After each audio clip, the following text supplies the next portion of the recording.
O fogo da santidade de Deus e da sua onisciência vai testar e vai provar a qualidade do trabalho de cada obreiro. E são dois resultados: obreiros que vão perder tudo o que fizeram e obreiros que serão recompensados pelos que fizeram. O ponto de Paulo aqui é o seguinte: você não sabe o resultado desse julgamento. Por que você se gloria em Apolo? Você não sabe o que passa no coração de Apolo? Você conhece a vida de Apolo? Você sabe tudo sobre Apolo? O julgamento final do trabalho de Apolo vai ser feito lá no dia do juízo. Pode ser que alguém fez um grande trabalho, mas no fundo o que é que ele queria? A glória. Ele queria ser reconhecido, queria ser aplaudido. E eu quero convidá-los então, já sem demora, a abrir a palavra de Deus na primeira carta de Paulo aos Coríntios, capítulo 3. E vamos do verso 5 em frente, até o verso 17, na verdade, deixe-me ir até o final do capítulo. Pode ser que dê tempo para terminar o capítulo ainda hoje. Primeira carta de Paulo aos Coríntios, capítulo 3, a partir do verso 5. Quem é Apolo e quem é Paulo?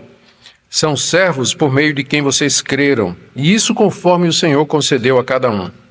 Eu plantei e Apolo regou, mas o crescimento veio de Deus. De modo que nem o que planta é alguma coisa, nem o que rega, mas Deus que dá o crescimento. Ora, o que planta e o que rega são um, e cada um receberá a sua recompensa de acordo com seu próprio trabalho. Porque nós somos cooperadores de Deus, e vocês são lavoura de Deus e edifício de Deus. Segundo a graça de Deus que me foi dada, lancei o fundamento como sábio construtor, e outro edifica sobre ele. Porém, cada um veja como edifica. Porque ninguém pode lançar outro fundamento além do que foi posto, qual é Jesus Cristo. E se o que alguém edifica sobre o fundamento é ouro, prata, pedras preciosas, madeira, feno ou palha, a obra de cada um se tornará manifesta, pois o dia demonstrará. Porque será revelada pelo fogo, e o fogo provará qual é a obra de cada um. Se aquilo que alguém edificou sobre o fundamento permanecer, esse receberá recompensa. Se a obra de alguém se queimar, esse sofrerá dano, porém ele mesmo será salvo, mas como que através do fogo.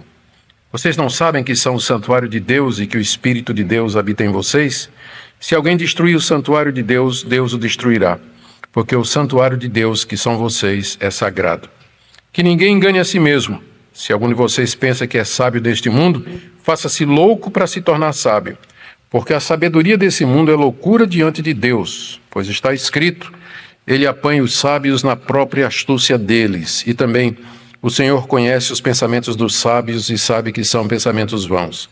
Portanto, ninguém se glorie nos homens, porque tudo é de vocês, seja Paulo, seja Apolo, seja Cefas, seja o mundo, seja a vida, seja a morte, sejam as coisas presentes, sejam as futuras, tudo é de vocês, e vocês são de Cristo, e Cristo é de Deus. O plano, queridos, é irmos até o verso 17, mas de repente nós podemos terminar o capítulo, dependendo da velocidade da exposição. Nós vamos orar, pedindo que o Senhor nos ajude a compreender a sua palavra, para que Ele nos conforte nessa noite, nos abençoe e que seja um momento de aprendizado e de crescimento. Pai querido, mais uma vez estamos aqui, gratos pelo privilégio de compartilhar a Tua palavra com os queridos irmãos daqui de Recife, irmãos que vieram de outras cidades, que estão aqui nessa noite, irmãos queridos de igrejas presbiterianas, batistas, assembleias e outras igrejas, unidos ao redor daquilo que é fundamental para nós, a Tua palavra. E nós te damos graças por essa oportunidade. E agora, Senhor, diante desse texto tão desafiador, que fala dos obreiros, dos ministros do Evangelho, do julgamento deles e como nós devemos considerá-los, nós pedimos que o Senhor nos ilumine o entendimento, que o Senhor nos ajude a compreender, para que possamos viver de acordo com isso. Oramos pelos pastores e líderes, obreiros, professores que estão nessa noite aqui, que nos acompanham pelo canal da igreja. Nós oramos por eles. O trabalho é pesado e as dificuldades são muitas. E somente a Tua graça para sustentar aqueles que o Senhor levantou para serem instrumentos de bênção para o Teu povo querido. Ó Deus, consola os aflitos, corrige os que estão equivocados e dá-nos todos a Tua graça. É o que pedimos em nome de Jesus. Amém.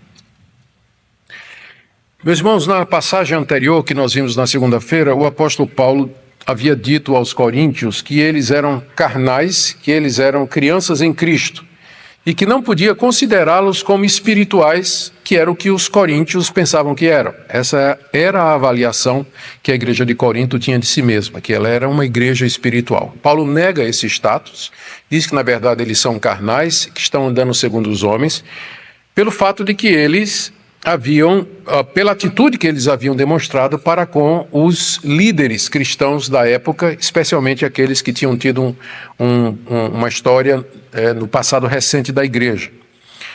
Eles estavam tratando os seus líderes e se gloriando nesses líderes como eles faziam antes de serem crentes, com os filósofos, os retóricos, os pensadores, os sofistas da época. Havia uma verdadeira veneração dos gregos para com essas personalidades, essas pessoas que se destacavam pela cultura, especialmente pela eloquência, pelo uso de palavras. E os coríntios, que eram gregos, eles apreciavam muito isso. E quando se converteram, entraram na igreja através da pregação do evangelho, transferiram para os seus pastores a mesma atitude que antes eles tinham para com os seus ídolos lá no mundo. O apóstolo Paulo considera isso carnalidade, infantilidade, falta de maturidade e é uma falta de compreensão da cruz, o que a cruz representa e os seus efeitos na vida da igreja. Esse é o argumento que ele vem desenvolvendo desde o capítulo 1 e que nós já vimos, já são 5 ou 6 argumentos, todos nesse sentido.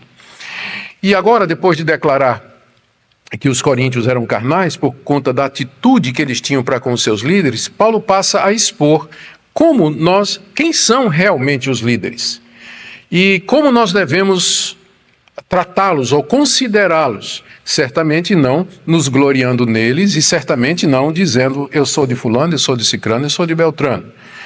Quem são eles então? Como eles devem ser considerados? O julgamento que Deus vai passar sobre eles? Tudo isso Paulo trata aqui e ele termina no final do capítulo 3, se o tempo der, com essa conclusão, fechando o assunto. Capítulo 4 ainda trata sobre isso, mas tem um viés diferente que entra na questão do ministério apostólico, como nós queremos ver na próxima segunda-feira, se Deus permitir.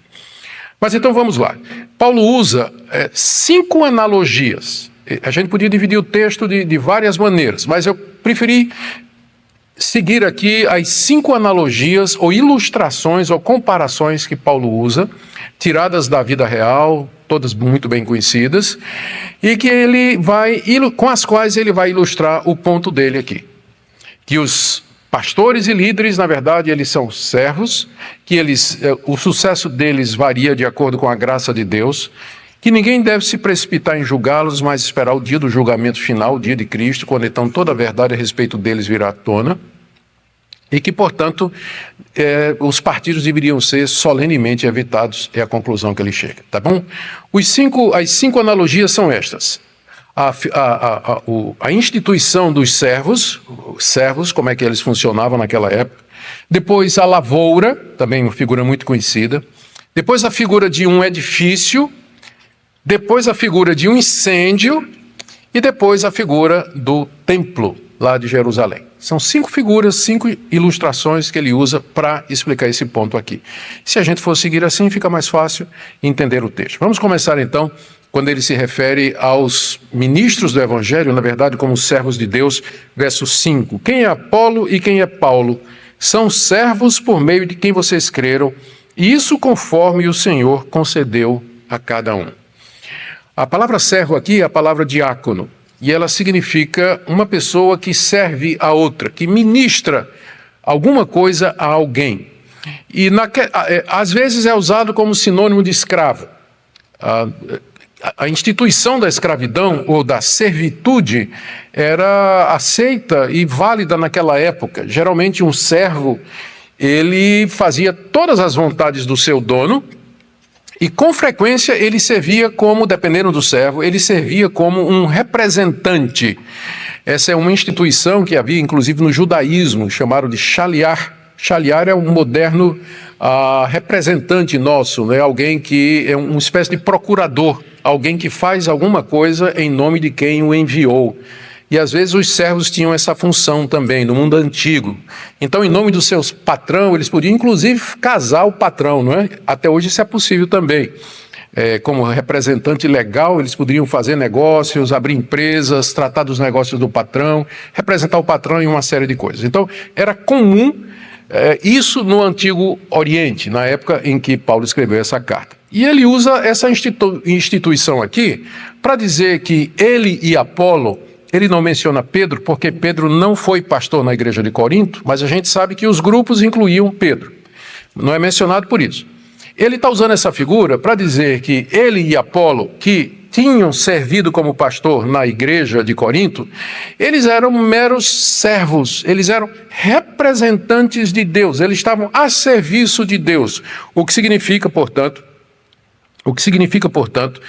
que eles não eram o autor da fé dos coríntios, para que os coríntios se gloriassem nele, mas eles eram apenas instrumentos através dos quais Deus os chamou para a fé, como ele diz aqui, não é? No verso 5. Quem é Apolo e quem é Paulo? São servos por meio de quem vocês creram.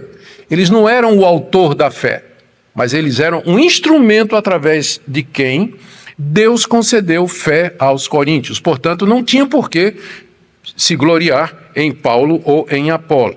Além disso, Paulo diz no verso 5, além disso, o resultado do ministério de Paulo e de Apolo era alguma coisa que dependia da soberania de Deus.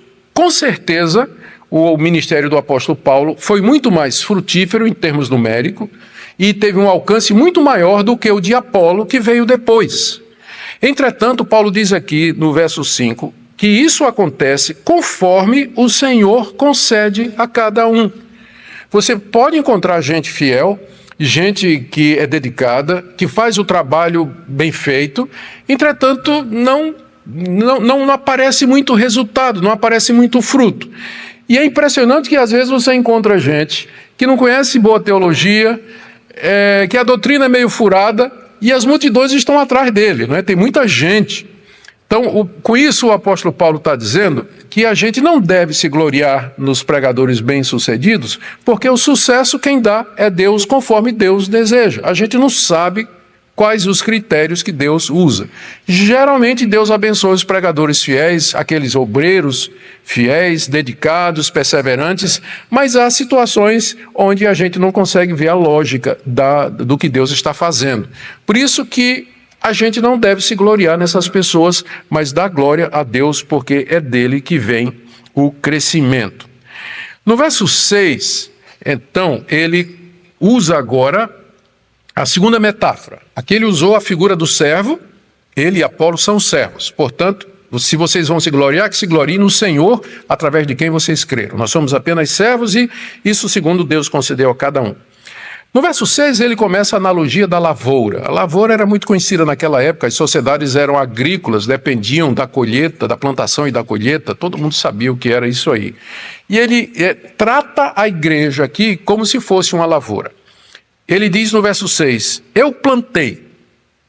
E ele se refere ao momento em que ele chega na cidade de Corinto para pregar o evangelho e ali plantar a semente do evangelho. Talvez Paulo tenha em mente aqui a parábola do semeador, que Jesus contou e ensinou, do homem que saiu a semear, e a semente era a palavra de Deus, e ela caiu em locais diferentes, corações diferentes, e deu diferentes frutos.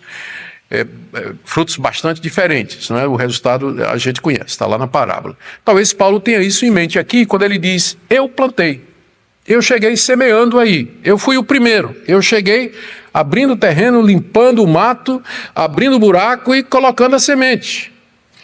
E em seguida ele diz, Apolo regou, ou seja, Apolo instruiu os novos convertidos através de Deus.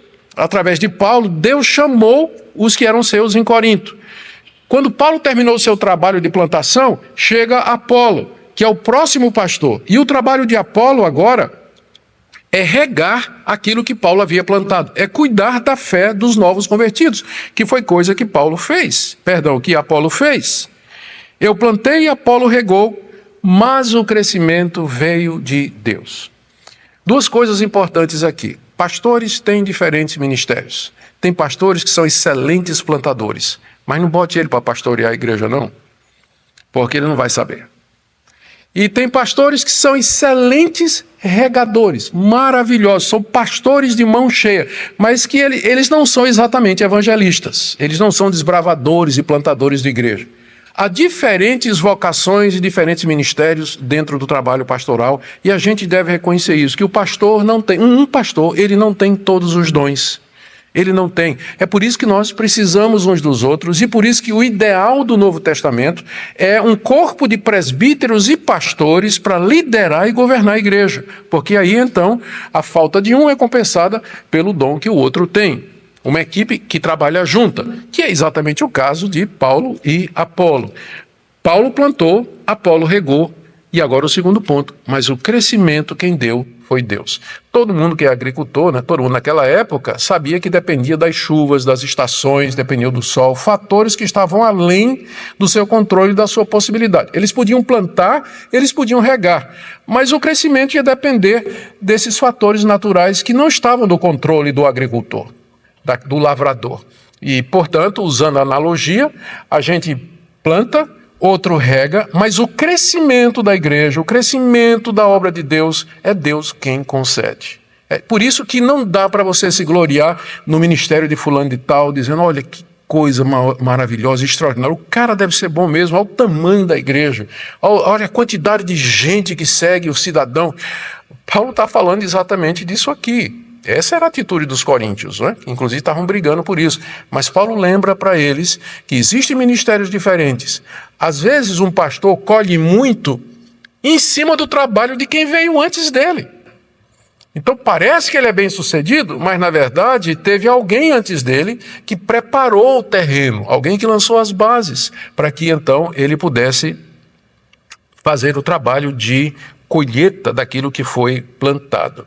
Conclusão de Paulo ainda no verso 7, de modo que nem o que planta é alguma coisa, nem o que rega, mas Deus que dá o crescimento. Ou seja, toda a glória é do Deus que ao final é o responsável pelo crescimento da igreja. Nem o que planta, nem o que rega são alguma coisa e, portanto, vocês não fiquem se gloriando neles. Eu sou de fulano, eu sou de cicrano. Não, nada. Eles não devem ser considerados assim, mas nós devemos considerar o Deus que nos dá todas estas coisas. Nos versos 8 e 9, ainda dentro dessa figura da lavoura, o apóstolo Paulo fala que eles, entretanto, receberão a sua recompensa de Deus.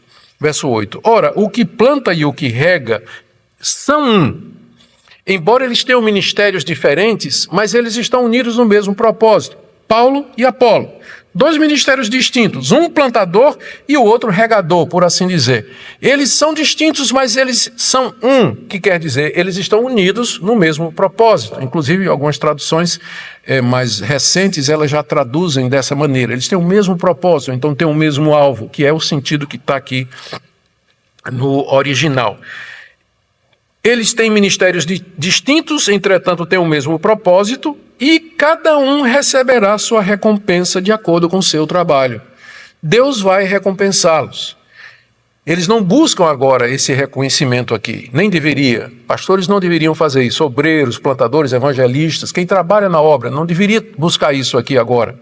Mas saber que Deus haverá de recompensá-los de acordo com o trabalho que foi feito. O trabalho de plantação, o trabalho de pastorear, o trabalho de evangelista, o trabalho de doutrinação, o trabalho de visitação, toda a gama de trabalho pastoral, com quanto diferente, receberá de Deus a sua recompensa. E é isso que a gente deve esperar e é o que a gente deve buscar. E por que vai ser isso? Por que Deus vai nos recompensar? Está no verso 9. Porque nós somos cooperadores de Deus. É isso que os obreiros são, cooperadores. Eles trabalham juntos a serviço de Deus naquilo que Paulo vai chamar aqui, vocês são a lavoura de Deus. A igreja é a lavoura de Deus, é a plantação de Deus. E Deus manda os seus obreiros para cuidar dela, para semear, para regar, para colher, para cortar os galhos para crescer mais, para exterminar as pragas, para colocar veneno para matar gafanhoto, tudo que for ruim contra a praga, né? Tem muita coisa para ser feita numa lavoura. Eu não tenho lavoura, mas tem um pequeno jardim lá em casa que minha esposa cuida e tem um monte de coisa que tem que fazer. Não é só botar água, não. De vez em quando tem que dar uma paradinha, tem que limpar direitinho, tem que cuidar, senão a plantinha morre. Então, há muito trabalho a ser feito na lavoura de Deus. Paulo e Apolo eram servos que Deus mandou, com missões distintas, que trabalharam em épocas diferentes, e que estavam servindo a Deus, tinham o mesmo propósito e seriam recompensados por Deus. Esse é o resumo do que Paulo está dizendo aqui. A conclusão evidente é essa: não tem por que vocês se gloriarem. Eu sou de Paulo, eu sou de Apolo. Vocês não estão considerando os obreiros como eles, na verdade, são. Eles são pessoas que trabalham na lavoura de Deus. Ao falar da lavoura, Paulo já pega o gancho para trazer uma outra analogia. Veja o final do verso 9. Quando ele diz assim, vocês são lavoura de Deus, e aí ele acrescenta, e edifício de Deus. Ele já mudou a figura agora. Já não está falando mais de lavoura, mas agora ele vai usar uma figura do edifício que vai até o verso 15. Não, na verdade ele vai até o verso 11. Próximos versos se fundamentam nisso, mas já é uma figura diferente. O que é que ele fala a respeito, o que é que ele usa então? Em que sentido ele vai usar a figura do edifício? Quando a gente pensa no edifício, vocês estão imaginando no Antigo Oriente, né, um edifício aqui, os grandes edifícios aqui, prédio de 30 andares, né, de 15 andares, 10. Não era exatamente assim naquela época, embora a palavra edifício aqui, né, ela seja usada hoje para se referir a esse tipo de construções. Eram construções mais modestas. Mas, especialmente em Roma, já havia o conhecimento e engenharia suficiente para se fazer prédios com alguns andares e prédios majestosos e muito fortes também. E, como eu disse, era uma sociedade que ainda dependia muito da agricultura e da pecuária, e muita gente fazia suas casas, especialmente aqueles que moravam no campo, de material que estava à mão. Madeira, feno, palha, o que era possível, né? A gente fica imaginando hoje o contraste. A gente tem, às vezes, os condomínios aqui em Recife, ao redor do rio Capibaribe, você vê muitos desses condomínios, e ali no pé do rio você vê aquela favela, que é feita de casas de madeira, de papelão, de plástico, de isopor, do material que eles conseguem conquistar. Então, a figura que Paulo vai usar, o edifício, né, a ideia de um edifício era bem conhecida já naquela época, já era bem conhecida. E Paulo vai usar essa analogia, que é a terceira que ele usa, para bater no mesmo ponto que ele vem batendo aqui.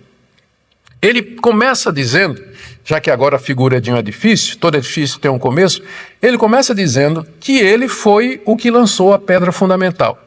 Verso 10. Segundo a graça de Deus que me foi dada, lancei o fundamento como sábio construtor. Mais uma vez, ele está se referindo ao tempo que ele esteve na cidade de Corinto, onde ele, usando a figura da lavoura, plantou a semente, ou agora usando a figura do edifício, lançou a base do edifício que seria a igreja. Mesma coisa. Duas ilustrações dizendo a mesma coisa. Paulo diz que ele, como sábio construtor, a palavra construtor aqui no grego, arquiteto, né, que hoje já significa não tanto o engenheiro, né, que realmente vai lá e... Arquiteto faz parte, não é? Claro, ele planeja tudo, não é? Mas talvez a tradução aqui da palavra arquiteto seria mais engenheiro mesmo, ou mestre de obra, né? Paulo foi aquele que foi lá e lançou a base, cavou, meteu o ferro lá embaixo, meteu pedra, o que se usava lá, e deixou a base de um edifício. E ele diz isso que ele fez segundo a graça que tinha sido dada a ele. Ao que é que ele se refere? Ele se refere ao seu apostolado. Não é a primeira vez que Paulo faz isso. Com frequência, ele, quando fala do seu apostolado, ele diz, a graça que me foi dada. Por que ele chamava de graça? Porque Paulo se considerava indigno. Ele perseguiu a igreja, ele era inimigo do evangelho, ele prendeu cristãos, participou da morte de Estevão, talvez de outros, e, portanto, ele se achava, de todos os pecadores, o pior. Que Deus o tivesse chamado e o tivesse colocado como apóstolo, isso de fato era uma grande graça, um favor que Paulo não merecia. E, portanto, ele sempre se refere ao seu apostolado como a graça de Deus que lhe havia sido dada. Você vê ele usando esse vocabulário na carta aos Efésios e também na carta aos Gálatas. Ele, segundo a graça que Deus lhe deu, como apóstolo de Cristo, ele chegou na cidade de Corinto. E com sabedoria, como sábio construtor, ele lançou o fundamento. Não dá para deixar de notar aqui o uso da palavra sábio, que faz parte do vocabulário, sabedoria retórica, sabedoria de palavras. Então, Paulo lembra que ele ainda está falando para uma igreja, está falando para gente que apreciava a sabedoria, a filosofia, a eloquência, e Paulo diz, então, eu quando estive aí, eu fui um sábio mestre de obras, ou seja, eu fiz o meu trabalho com a verdadeira sabedoria, com a sabedoria de Deus, e eu lancei o fundamento. O fundamento é o Evangelho, é Cristo, a pessoa de Cristo, que Cristo é o Filho de Deus, que Ele se tornou um de nós, que Ele morreu na cruz pelos nossos pecados, que Ele ressuscitou de entre os mortos ao terceiro dia. Esse é o fundamento da igreja, como o próprio Jesus disse em Mateus capítulo 18, que sobre aquela verdade que Pedro tinha declarado, tu és o Cristo, Ele haveria de edificar a sua igreja. Os apóstolos eram enviados por Deus para lançar o fundamento, Jesus Cristo. Bem, mas o edifício não só tem a base, não é? A base é a primeira etapa, a primeira fase. E ele diz então que outro edifica sobre ele. O outro aqui não deve ser interpretado como uma referência a Apolo, não é? Porque poderia ser uma crítica velada a Apolo. Mas ele está dizendo que depois que ele esteve em Corinto e que lançou o fundamento e que saiu, outras pessoas vieram e trabalharam em cima do fundamento. Não eram apóstolos, porque o lançamento de fundamento tem a ver com apóstolo, mas eram pastores e mestres que edificaram, construíram o edifício em cima da base que Paulo havia lançado. E agora vem a advertência de Paulo no final do verso 10. Porém, cada um veja como edifica. Eu fiz um bom trabalho, diz o apóstolo Paulo, eu fiz o que Deus me mandou fazer, eu lancei a base da igreja aí em Corinto, depois de mim outros passaram pela igreja. Eles não lançaram e não deviam lançar outra base, mas eles edificaram em cima da base que eu lancei, do fundamento que eu lancei. Precisa ter cuidado então, como vocês vão edificar sobre o fundamento que foi lançado aí. E ele explica aí no verso 11 qual a razão. Porque ninguém pode lançar outro fundamento além do que foi posto, o qual é Jesus Cristo. Ou seja, não lancem o fundamento, não me coloquem, eu, Paulo, não coloquem Apolo, não coloquem Pedro como fundamento da igreja de vocês. Porque o fundamento da igreja é Cristo. E esse fundamento já foi lançado pelos apóstolos. Aliás, essa é a razão pela qual nós não precisamos mais de apóstolos, porque os apóstolos têm a ver com o lançamento do fundamento, do começo da igreja.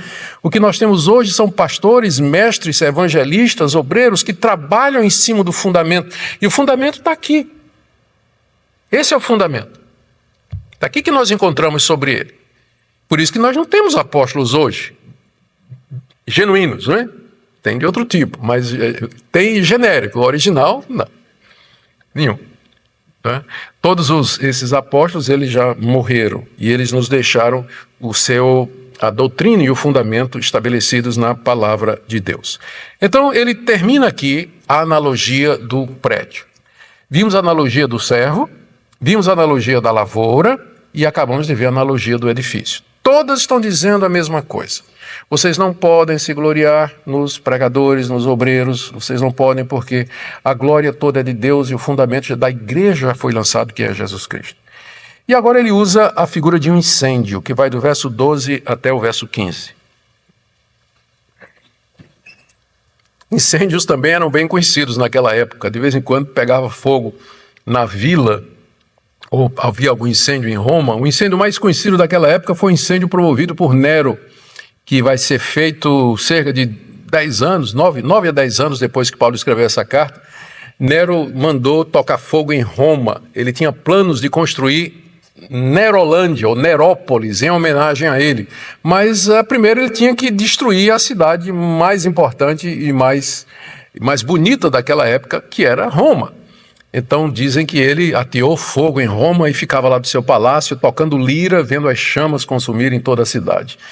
Depois, quando desconfiaram que foi Nero, é que ele coloca a culpa nos cristãos e começa a primeira perseguição contra os cristãos, de uma série de 10 grandes perseguições até Constantino liberar o cristianismo como religião oficial do Império Romano no século IV. Mas a figura do incêndio, sem dúvida, ficou marcada e junto com a figura de Nero, né? O grande incêndio de Roma é o referencial mais próximo que a gente pode dar do que está dando aqui. Mas incêndio é tudo igual. O fogo vem e ele sai consumindo tudo. Ele invade casa, invade vila, ele invade quartos, construções, edificações, não importa de que material sejam feitos. E é essa figura do incêndio que Paulo usa aqui para dizer que a semelhança de um incêndio que testa, que prova a qualidade do material com que as edificações foram feitas, assim também no dia do juízo, o fogo da santidade de Deus e da sua onisciência vai testar e vai provar a qualidade do trabalho de cada obreiro. E são dois resultados: obreiros que vão perder tudo o que fizeram e obreiros que serão recompensados pelos que fizeram. O ponto de Paulo aqui é o seguinte: você não sabe o resultado desse julgamento. Por que você se gloria em Apolo? Você não sabe o que passa no coração de Apolo? Você conhece a vida de Apolo? Você sabe tudo sobre Apolo?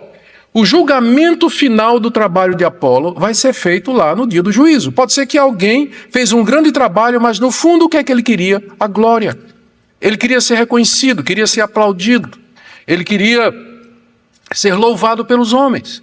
E isso a gente não percebe, porque usa uma linguagem piedosa, fala como se fosse uma pessoa humilde, mas o coração, na verdade, é um coração que exalta a si mesmo e busca a sua própria glória e não de Deus. Como a gente não consegue saber as motivações dos corações, a melhor coisa é deixar o julgamento dos obreiros para o dia do juízo, quando o fogo do juízo de Deus vai provar todas as coisas. Vejam como Paulo usa essa figura, então, para explicar esse evento. Verso 12. E se o que alguém edifica sobre o fundamento é ouro, prata, pedras preciosas, madeira, feno ou palha, a obra de cada um se tornará manifesta, porque o dia a demonstrará, porque será revelada pelo fogo, e o fogo provará qual é a obra de cada um. Aqui, Paulo separa dois tipos de material. Primeiro, o material comum, que não vai resistir ao fogo, que é madeira, feno ou palha. E outro, um material nobre, que não era usado para construção. Alguns ficam até curiosos, por que Paulo aqui não falou de pedra, de ferro, de rochas ou alguma coisa assim que aguentam o fogo? Alguns acham que Paulo está se referindo à construção do templo, porque o templo, que era uma construção muito sólida, era ornado com esse tipo de material caro e precioso. Então seria uma referência à solidez do templo, um edifício sólido, de muita qualidade, com material que sustentaria ou que aguentaria um incêndio também. O ponto aqui de Paulo é que, da mesma forma como o fogo prova a qualidade desses materiais, assim também, como ele diz no verso 13, a obra de cada um vai se tornar manifesta no dia. O dia aqui, com D maiúsculo, é o dia do Senhor, é o dia de Cristo, é o dia do retorno de Jesus, é o dia do juízo final, é o dia quando Deus vai ajustar contas com todos e vai trazer diante de si a obra dos obreiros para examinar as motivações. O que é que eles fizeram em cima do fundamento? Edificaram alguma coisa? Edificaram corretamente, pelos motivos certos, ensinaram a verdade, ensinaram todo o conselho de Deus? O que é que eles fizeram em cima do fundamento? Isso o dia do juízo vai provar, assim como o fogo de um incêndio prova os materiais. E dois resultados. Primeiro, no verso 14. Se aquilo que alguém edificou sobre o fundamento permanecer, material de qualidade, esse receberá recompensa. Ele se refere ao obreiro fiel que, sobre o fundamento apostólico, pregou a palavra, ensinou a verdade, pastoreou as ovelhas, no seu coração queria a glória de Deus, ama o rebanho, fez o seu trabalho. Ele pode até não ser bem sucedido, pode não ter seguidores nas redes sociais, pode ser um pastor de uma congregação lá no interior, ninguém conhece ele. Mas não é isso que importa no dia do juízo. O que vai importar no dia do juízo é a qualidade do ministério dele. Porque o sucesso, o resultado, o fruto, é Deus que dá. E às vezes Deus, na sabedoria dele, na soberania dele, dá uns e não dá outros. Dá uns e não dá outros. Então, no dia, Deus não vai julgar os ministérios pelo fruto, pelo tamanho do ministério, mas ele vai sondar a qualidade do que foi feito. O material com que aquele ministério foi feito. Se no fogo do juízo, o edifício que nós construímos suportar o fogo de Deus, ou seja, se Deus naquele dia pronunciar, bom está, servo bom e fiel, sobre o pouco foste fiel, sobre o muito te colocarei, nós estamos bem. Deus haverá de abençoar o servo fiel, aquele que foi verdadeiro, que foi coerente, que seguiu a palavra de Deus, não traiu a palavra de Deus e amou o rebanho e desempenhou o seu ministério. O segundo resultado está aí no verso 15. Se a obra de alguém se queimar, este sofrerá dano. Paulo se refere àqueles obreiros que, em cima do fundamento apostólico, construíram um edifício de madeira, feno e palha. Não ensinaram a palavra de Deus como deviam, não pastorearam o rebanho como deviam, a motivação era errada, não era a motivação certa, e no dia do juízo, todo o trabalho que eles fizeram se queimará e será destruído, devastado, assim como o incêndio faz com casas feitas de papelão, de madeira, de plástico, de isopor e de outros materiais altamente inflamáveis. O ministério dele vai... Mas, Paulo diz aqui, ele mesmo será salvo como que através do fogo. Tem várias considerações a fazer aqui. Primeiro, esse texto está falando do julgamento dos obreiros. Eu sei que você já deve ter ouvido esse texto ser aplicado aos crentes, dizendo assim, olha, no dia do juízo, né, vai ter crente tão vagabundo, tão sem vergonha, crente que vive em pecado, ele vai ser salvo, mas ele não vai ter recompensa, não vai ter galardão nenhum. Aqui não está falando de crente, da vida moral de crente, não. Se você se diz crente, mas vive em pecado, você vai para o fogo mesmo. E o fogo aqui é do inferno. Vai para o fogo do inferno. Não tem isso de ser salvo, não. Aqui está falando do julgamento dos obreiros. Não fica claro quando a gente lê em contexto que é esse o assunto? Por isso que a gente insiste. Texto fora de contexto é pretexto. Regra número 1 de interpretação, contexto. Regra número 2, contexto. Regra número 3, contexto.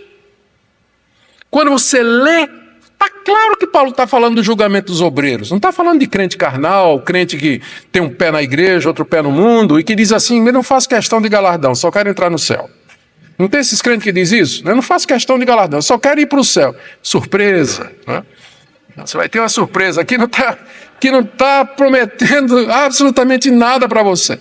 Nada. Está falando de obreiros. Então, a gente percebe que é possível uma pessoa ser crente em Cristo Jesus e ela fazer um trabalho mal feito, errado, pelos motivos errados. Ela não perde a sua salvação, ela é crente em Jesus, mas ela não vai receber o resultado do seu trabalho durante anos, vai se queimar e vai virar poeira e fumaça, como essas barracas são queimadas no incêndio. É importante que nós lembremos disso. A figura de alguém que é salvo através do fogo é fácil de entender. Uma pessoa no meio do incêndio, ela foi surpreendida com o incêndio e ela corre para salvar a sua vida. Ela não leva nada. O que ela deixa celular, deixa chave de carro, deixa dinheiro, deixa tudo dentro de casa e foge para salvar a sua vida. Ela salva a sua vida, mas nada do que ela tem ela leva com ela. Essa é a figura que é usada então para o obreiro, que no dia do juízo ele vai ser reprovado porque não edificou corretamente sobre o fundamento que é Jesus Cristo. A quinta figura de Paulo está no verso 16 a 17 e agora é uma figura do santuário. Por isso que a gente sugeriu que quando ele fala antes de ouro, pedras preciosas e prata, ele tinha na cabeça o santuário de Jerusalém. E agora, então, isso se confirma quando a próxima analogia é exatamente sobre isso. Verso 16, 17. O que é que ele está falando aqui? Ele faz uma pergunta retórica aos coríntios. Vocês não sabem que são o santuário de Deus e que o Espírito de Deus habita em vocês? Então, isso aqui quer dizer simplesmente o seguinte, vocês sabem, né? É aquele tipo de pergunta que já exige uma resposta no positivo. Vocês sabem, primeiro, que vocês são o santuário de Deus. Primeira observação que eu quero fazer aqui para vocês é que Paulo não está falando do nosso corpo. Eu sei que isso aqui tem sido usado por gente para não tomar café nem beber Coca-Cola. Né? Vocês são o santuário de Deus. Quem destruiu o santuário de Deus, Deus vai destruir. Né? Então, você não pode isso, não pode isso, não pode isso, não pode isso. Tem uma surpresa para você. Não está falando do corpo. Está falando da igreja. Contexto, contexto, contexto. Vocês são o santuário de Deus. A palavra santuário, naos, na língua grega, se refere àquele lugar mais interior do Santo dos Santos, aliás, do Templo de Jerusalém. Se você tem na cabeça o mapa, a figura do Templo de Jerusalém, você vê que ele tinha o átrio maior, depois ele tinha o chamado Santo Lugar, onde tinha o altar dos sacrifícios, o altar de incenso, e mais para dentro, separado por um véu, tinha o Santo dos Santos, o santuário, onde estava a Arca da Aliança, e onde Deus se manifestava, e onde o sumo sacerdote, e somente ele, entrava lá uma vez por ano, levando sangue de animais que ele derramava sobre o propiciatório como pagamento pelos pecados do povo de Israel. Então, o santuário era o local da manifestação de Deus, era lá que Deus se manifestava. Os salmos dizem, ele está sentado entre os querubins. O que é que se refere? Aos querubins da arca. A tampa da arca tinha 2 querubins. Era ali que Deus se manifestava, era ali que Deus aparecia. Quando Paulo diz, vocês são o santuário de Deus, ele está dizendo que Deus não habita mais no templo de Jerusalém. E note que a essa altura o templo estava funcionando, estava de pé. Os judeus continuavam a ir ao templo oferecer sacrifício, o sacerdote entrava lá no Santo dos Santos uma vez por ano, no dia da expiação, o Yom Kippur, mas Paulo diz, não é lá que Deus mora. Não é lá o santuário de Deus. Vocês, a igreja é o santuário de Deus. E quando ele diz que a igreja é o santuário de Deus, ele não está falando de igreja, não está falando de edificações e de edifícios. Eu concordo completamente com o pessoal que diz assim, que Deus não habita em prédios e nem em templos. E qual é o evangélico em sã consciência que diz isso? Claro que Deus não habita no sentido de que Deus mora aqui, que quando a gente termina o culto, vai embora, fecha a porta, Deus fica aqui dentro, morando, né? Passeando, olhando... Tal, liga o ar-condicionado, baixa um pouquinho. Claro que Deus não mora. Quem em sã consciência vai dizer uma coisa dessa? Quando a gente fala que nós somos o santuário de Deus, nós estamos referindo à igreja como o corpo de Cristo. Deus habita no seu corpo. Nós somos o santuário, e com isso significa que a antiga aliança já passou. Tudo que tinha a ver com o culto do Antigo Testamento já passou. O santuário agora é a comunidade dos cristãos. Deus habita, nós somos o santuário. E em seguida ele fala, vocês não sabem que o Espírito de Deus habita em vocês? Note o plural, está se falando da coletividade. Está falando de quando nós estamos reunidos nesse momento aqui, o Espírito de Deus está aqui. Aqui é o santuário de Deus, nesse momento. Quando a gente for embora, fechar a porta, aqui não é mais santuário de Deus. Deus não mora aqui. Mas enquanto aqui, nós somos o santuário de Deus e o Espírito de Deus está aqui, ele está entre nós, expressando a unidade da igreja. Conclusão de Paulo: se alguém destruir o santuário de Deus, Deus o destruirá. O que é que Paulo se refere? Ora, se o santuário de Deus e o local da habitação do Espírito Santo é a igreja de Deus, e se o assunto aqui do capítulo 4 são as divisões que havia na igreja, fica evidente que Paulo está se referindo àqueles que destroem a igreja criando divisões. Aqueles que dividem a igreja, que racham a igreja, que criam cismas e com isso destroem o santuário de Deus. É isso que ele se refere aqui. Veja como é diferente da figura do incêndio em que ele disse que o mau obreiro será salvo ainda que pelo fogo, porque ele edificou mal. A qualidade do trabalho dele não foi o melhor que ele podia fazer, mas aqui ele está falando de heréticos, está falando de gente que quebra a unidade da igreja, que inclusive a palavra heresia, a palavra grega heresia, ela significa literalmente divisão. E por que a gente chama de herético? Porque geralmente os heréticos dividem a igreja. dividem a igreja. Eles trazem novas ideias, arrastam um número de pessoas e formam sua própria comunidade. A história da igreja está cheia de exemplos disso. Esse tipo de gente, no dia do juízo, sofrerá a destruição de Deus. Lembrando que quando diz aqui que Deus destruirá, não quer dizer que Deus vai aniquilar, a ponto da pessoa deixar de existir. Sempre quando Deus vai, todas as vezes que na Bíblia o castigo dos ímpios é referido como destruição, pode entender destruição eterna. Ser eternamente destruído não significa aniquilação. Deus haverá de destruir aqueles que dividem a sua igreja, racham a sua igreja com heresias perniciosas e com ensinos que não vêm da parte de Deus. Por que esse zelo de Deus, final do verso 17, porque o santuário de Deus, que são vocês, é sagrado. Essa é a razão pela qual Deus zela por nós. Já pensou nisso? Nós somos o santuário de Deus, o Espírito de Deus habita em nós, e nós somos sagrados para Deus, consagrados e separados para Ele. Portanto, que grave crime é dividir a igreja, destruir a igreja, procurar o mal da igreja. Para você não ficar tristinho, sem base, assim, porque eu tirei hoje a base para você não tomar mais Coca-Cola, ou comer carne vermelha, ou para ser vegano, não tenho nada contra os veganos, só para dizer aqui. Eu vou dizer que no capítulo 6, o apóstolo Paulo, sim, ele vai falar do corpo como sendo habitação do Espírito de Deus. Verso 19 do capítulo 6. Será que vocês não sabem que o corpo de vocês é santuário do Espírito Santo? Então, nós vamos chegar lá no capítulo 6. Mas eu estou apenas dizendo que aqui no capítulo 3, quando ele fala de santuário, é da igreja. Está falando da igreja de Cristo Jesus e do grave pecado de quebrar a sua unidade. Vamos para o final, acho que vai dar tempo agora, mais 2 ou 3 minutinhos. Do verso 18 até o verso 23, o apóstolo Paulo traz a conclusão de todos esses argumentos que ele vinha trazendo até agora, desde o capítulo 1.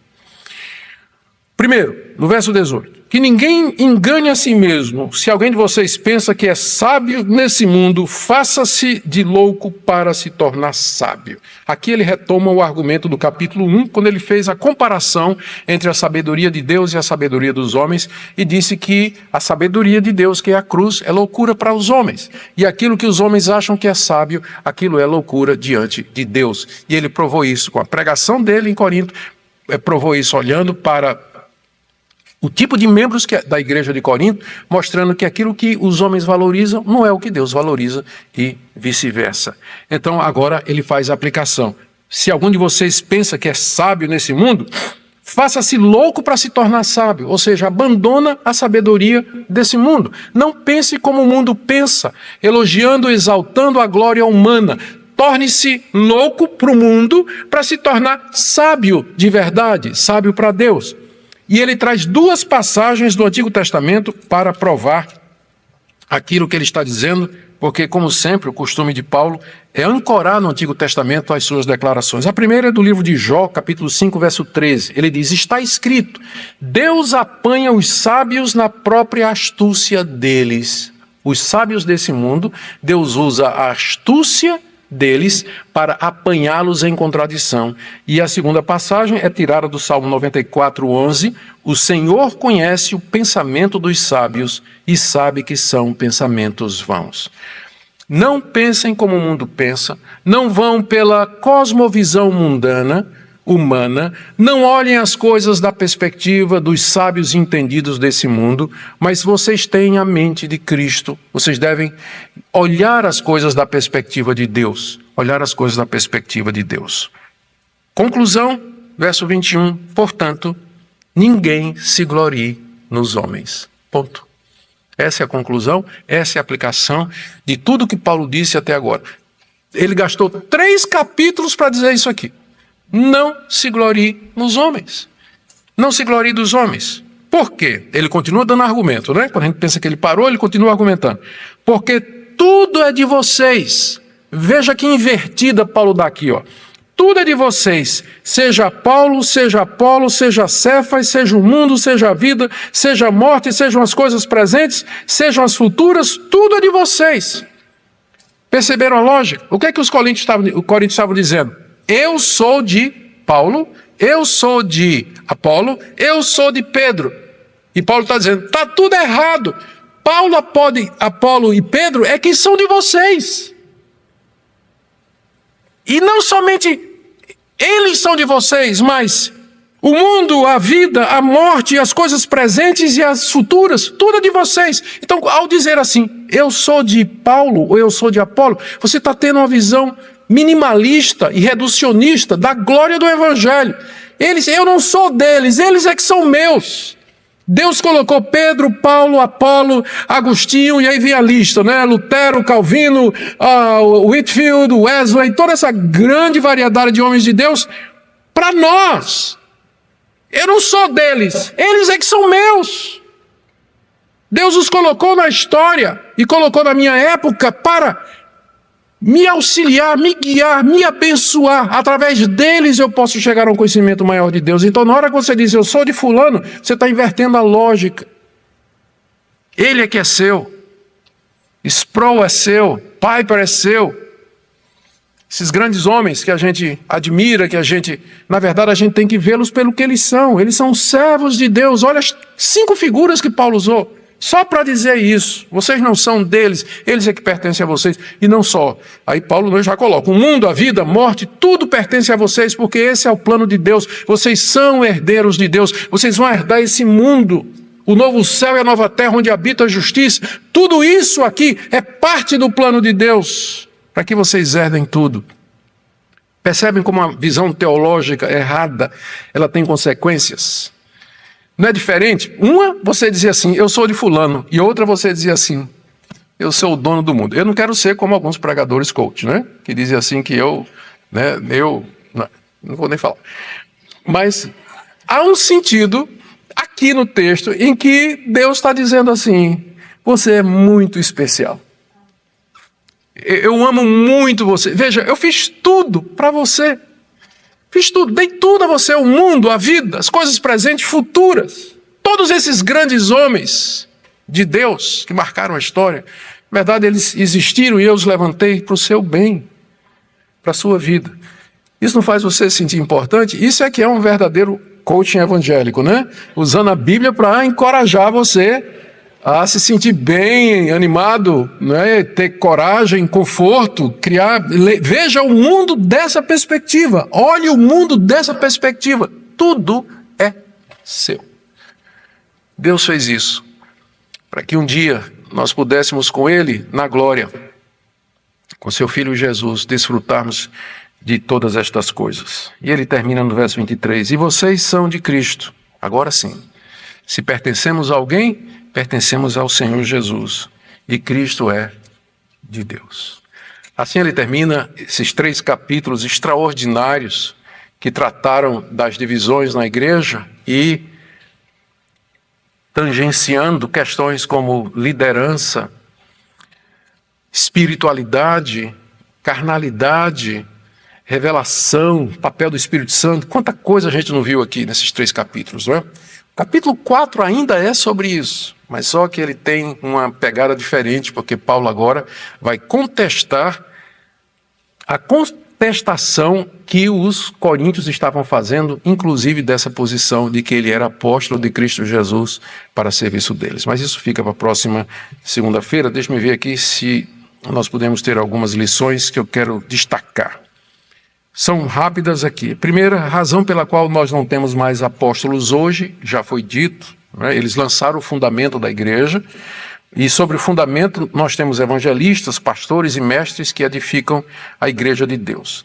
Segunda coisa, a necessidade de que os pastores e líderes, eles tenham uma compreensão clara da graça de Deus no ministério deles. É só pela graça. E aqui também a necessidade de que a igreja entenda a mesma coisa. Igrejas, às vezes, são muito cruéis. Elas querem que o pastor tenha, não somente plante, mas regue e faça a colheita.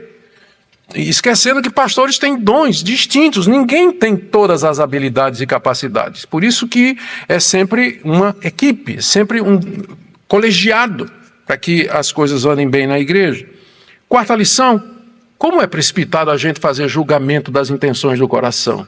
É só no dia do juízo que o incêndio da santidade de Deus vai revelar o que é que de fato levou as pessoas a fazer o que fizeram. E por último, queridos, lutemos para não destruir o santuário de Deus com divisões, partidos, facções, seitas e heresias, mas manter a unidade da igreja, que é tão importante, tão preciosa para Deus como nós acabamos de ver. Amém?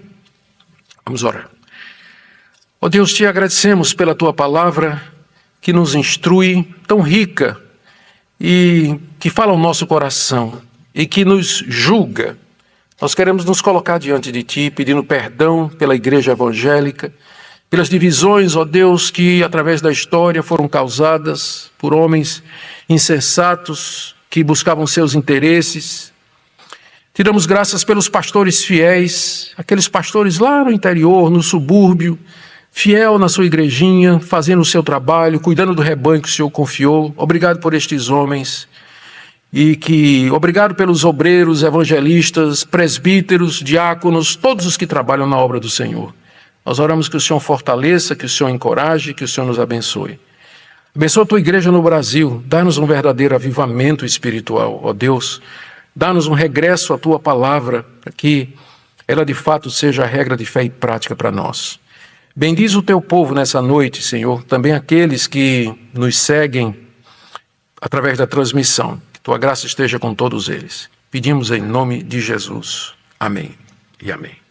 Muito bem, queridos, nós vamos dar oportunidade para umas poucas perguntas. Minha voz já chegou no fim. Enquanto isso, enquanto o pessoal se prepara aqui, deixe-me dar alguns avisos. A nossa livraria vai estar aberta.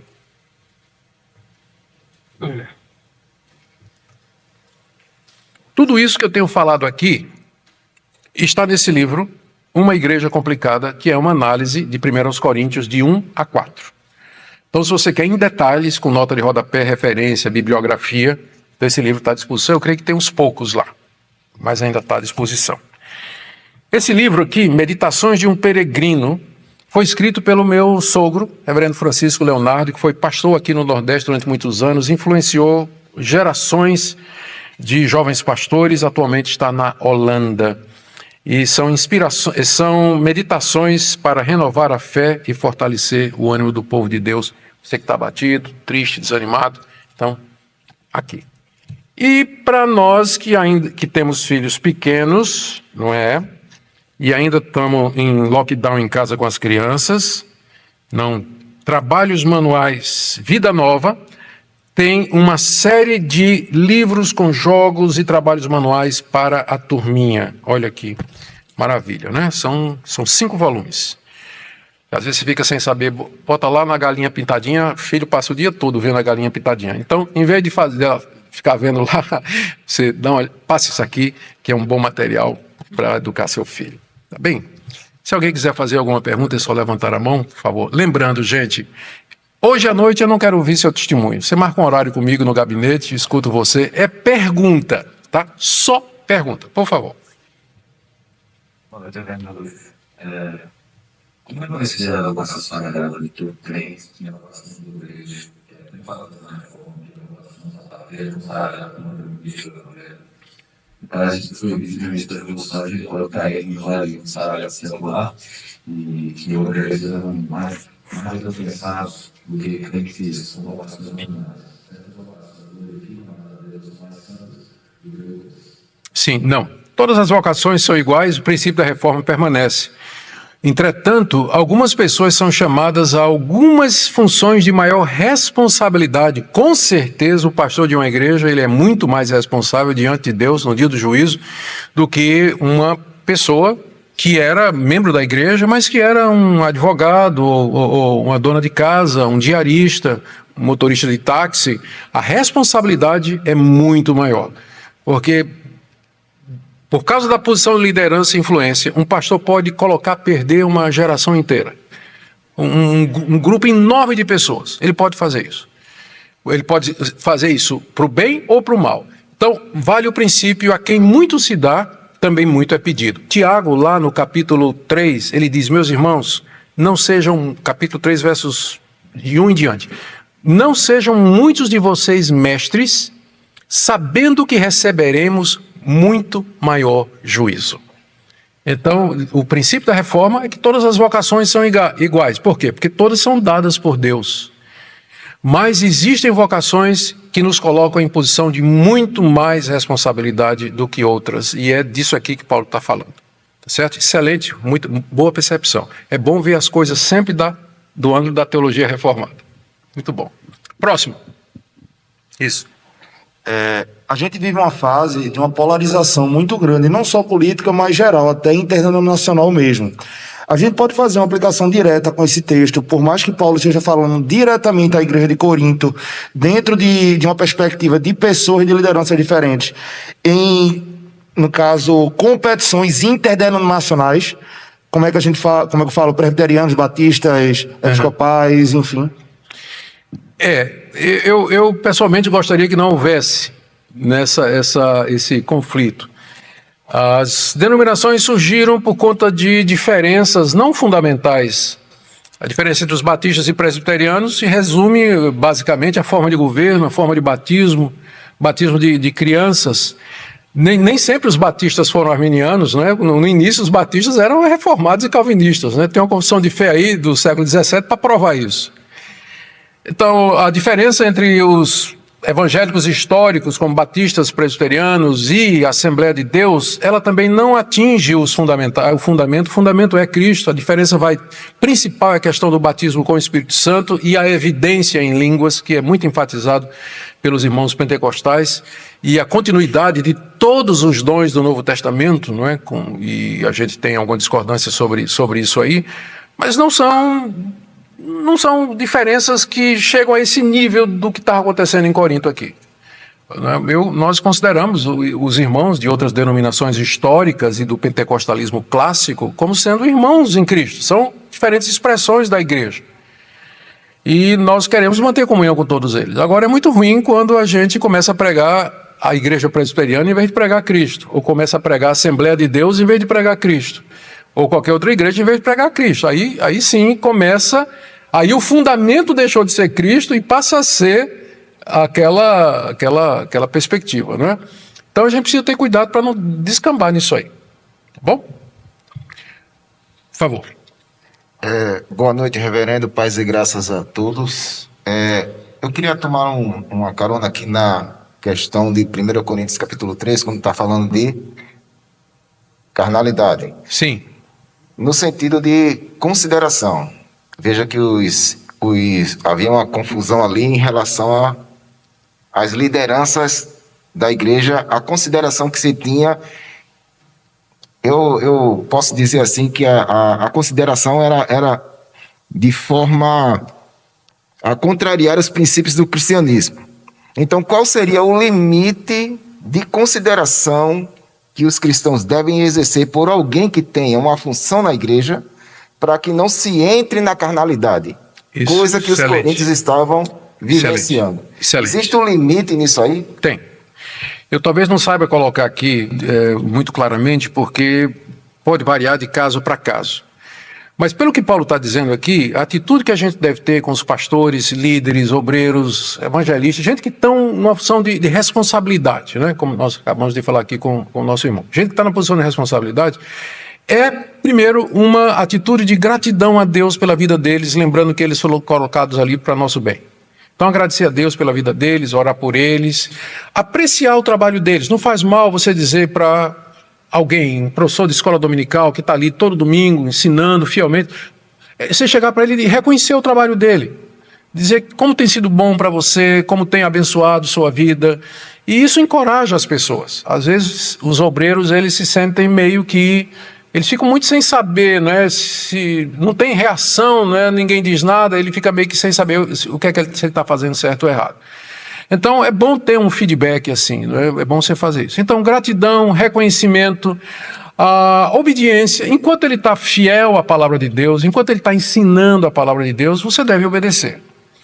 Agora, isso tudo não pode descambar no que a gente chama de culto da personalidade, né? Você tem uma reverência com aquela pessoa que tapa os seus olhos. Você deve ser grato e você deve reconhecer o trabalho dele, mas não ao ponto que lhe impeça de você chegar e dizer: pastor, isso que o senhor disse está errado, isso que o senhor está fazendo está errado.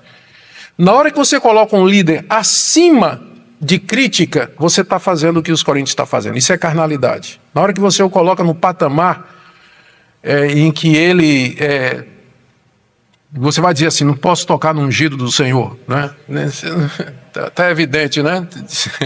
Tá evidente que não é isso que o apóstolo Paulo está dizendo aqui. A gente tem que respeitar, a gente tem que obedecer enquanto eles estão ensinando a palavra de Deus, ser grato, reconhecer o trabalho, mas eles são servos, eles são lavradores, eles são construtores de um edifício. Um dia o trabalho deles vai ser provado pelo incêndio do juízo. Então a gente tem que ter tudo isso em mente, equilibrar isso aí, para ter uma relação saudável com a liderança, para não descambar nesse tipo de coisa que a gente vê hoje aí. Tem umas lideranças aí que fazem mal para o povo, de pessoas que se colocam acima de qualquer crítica, e se a gente vai dizer alguma coisa, diz, olha, né? Quem sois você para falar do Espírito Santo, né? Quem vai logo assim, empurrando a gente para fora. Excelente pergunta. Última pergunta para a gente terminar. Reverendo, por favor, qual seria a diferença entre essa teologia de Paulo para o que Jesus fala lá em Mateus 25, que no caso Jesus fala da parábola dos talentos? O senhor falou que dentro desse contexto é daquele mau obreiro que faz algo mal. E Jesus, lá em Mateus 25, traz algo bem semelhante. Existe uma diferença ou qual é o meio aí dessa ideia de Paulo? Não, a minha tendência sempre é dizer que não pode ter contradição, né? E procurar de que maneira harmonizar. A parábola dos talentos era uma referência de Jesus aos judeus. Os judeus haviam recebido toda aquela riqueza espiritual da parte de Deus e eles não corresponderam. E agora os gentios iam ser incluídos. Os gentios haveriam de receber da parte de Deus e haveriam de reciprocar, haveriam de dar fruto, segundo Deus. A parábola dos talentos fala da responsabilidade que a gente tem com relação ao conhecimento que Deus nos deu.